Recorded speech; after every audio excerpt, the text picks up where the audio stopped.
Hello all, welcome to Rani Amma kitchen. ఈరోజు రాణి అమ్మ కిచెన్లో కొబ్బరి పాల రైస్ అండి. చాలా చాలా టేస్టీగా ఉంటుంది. మాకైతే చాలా చాలా ఇష్టం. ఇది one of the best recipe from Rani Amma kitchen. తప్పకుండా ట్రై చేయండి మీరు కూడా.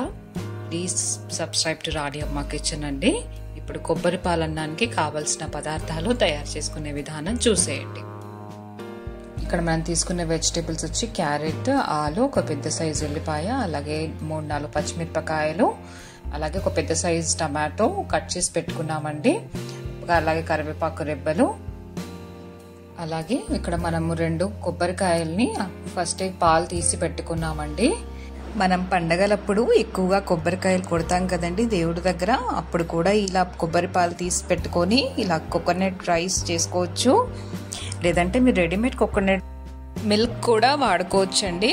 కానీ ఫ్రెష్గా చేసుకునేది చాలా టేస్టీగా ఉంటుందండి. నాకు కావాల్సిన మసాలాలు వచ్చి 4 ఇలాచి, 2 ఇంచుల దాల్చిన చెక్క, 2 స్టార్ అనైస్, కొంచెం జాపత్రి, అలాగే కాస్త స్టోన్ ఫ్లవర్, అలాగే 3-4 బిర్యానీ ఆకులు తీసుకోవాలి.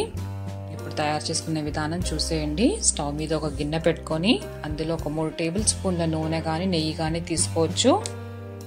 నూనె కాస్త వేడెక్కాక అందులో బిర్యానీ ఆకు వేసుకోవాలి. అలాగే మసాలా దినుసులు కూడా ఇప్పుడే వేసుకోవాలండి. ఇప్పుడు ఇందులో మనం ముందుగా కచ్చాపచ్చాగా దంచి పెట్టుకున్న అల్లం కూడా వేసుకోవాలి. అలాగే మనం కట్ చేసి పెట్టుకున్న కూరగాయ ముక్కలు కూడా అన్ని యాడ్ చేసేసుకోవాలి.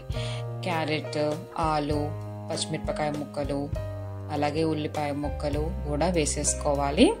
మీరు దీంట్లో బీన్స్ కూడా యాడ్ చేసుకోవచ్చండి.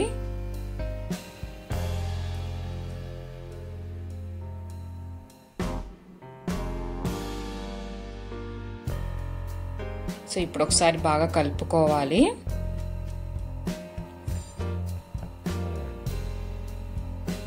కాస్త వేగాక ఇప్పుడు ఇందులో మనం కట్ చేసి పెట్టుకున్న టమాటో ముక్కల్ని కూడా యాడ్ చేసుకోవాలి.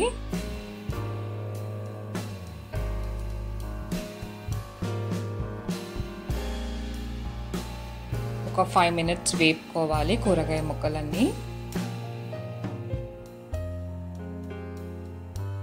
ఇప్పుడు ఇందులో రుచికి సరిపడా ఉప్పు వేసేసుకోవాలి. మనం వేసుకునే సాల్ట్ కూరగాయ ముక్కలకి, అలాగే మనం యాడ్ చేసుకునే రైస్కి సరిపడా వేసుకోవాలండి. సో ఇప్పుడు ఒకసారి బాగా కలుపుకోవాలి. ఇప్పుడు ఇందులో మనం ముందుగా తీసి పెట్టుకున్న కొబ్బరి పాలను వేసుకోవాలి. మనం ఒక 2.5 గ్లాసెస్ రైస్ తీసుకున్నాము. సో ఇప్పుడు ఇందులో 5 గ్లాసెస్ కొబ్బరి పాలు యాడ్ చేసుకోవాలి. ఈ కొబ్బరి పాలు వచ్చి మనకు 2 సార్లు తీసి పెట్టుకున్న కొబ్బరి పాలండి. ఫస్ట్ కాస్త చిక్కగా వస్తాయి, నెక్స్ట్ కాస్త పల్చగా వస్తాయి. సో ఇప్పుడు ఈ గ్లాస్తో మేము 2.5 గ్లాసెస్ రైస్ తీసుకున్నాము. సో 5 గ్లాసెస్ కొబ్బరి పాలు యాడ్ చేసాం. ఇప్పుడు ఒకసారి మూత పెట్టుకుందాము పాలు మరిగేంత వరకు. పాలు అయితే ఏం విరిగిపోవండి. సో ఇప్పుడు మూత తీసి చూద్దాము. సో ఇప్పుడు పాలు మరిగాయండి. ఇందులో మనం రైస్ యాడ్ చేసేసుకుందాము.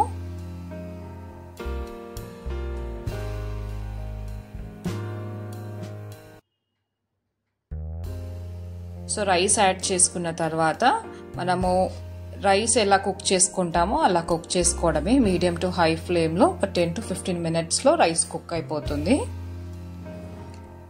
మధ్య మధ్యలో కలుపుతూ రైస్ కుక్ చేసుకోవాలండి. మీడియం టు లో ఫ్లేమ్లో కుక్ చేసుకోవచ్చు.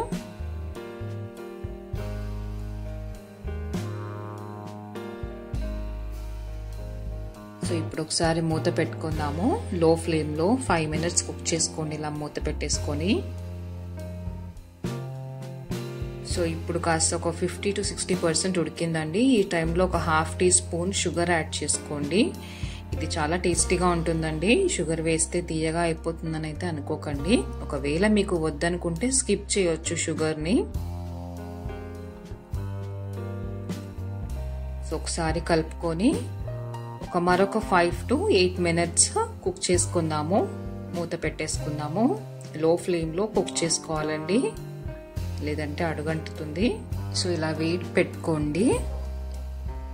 5 మినిట్స్ అయ్యాక స్టవ్ ఆఫ్ చేసేసి అలానే ఒక 5 to 10 మినిట్స్ వదిలేయండి. 5 మినిట్స్ అయిపోయిందండి. గిన్నె దించేసి మూత తీసి చూద్దాము.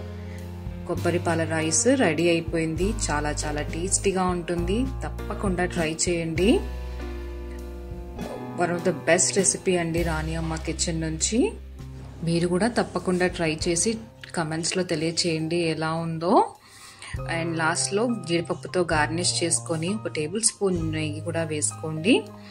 ఈ కొబ్బరి పాల అన్నాన్ని ఆలు కుర్మాతో సర్వ్ చేస్తే చాలా చాలా టేస్టీగా ఉంటుందండి. అలాగే కర్డ్తో లెమన్తో సర్వ్ చేయండి.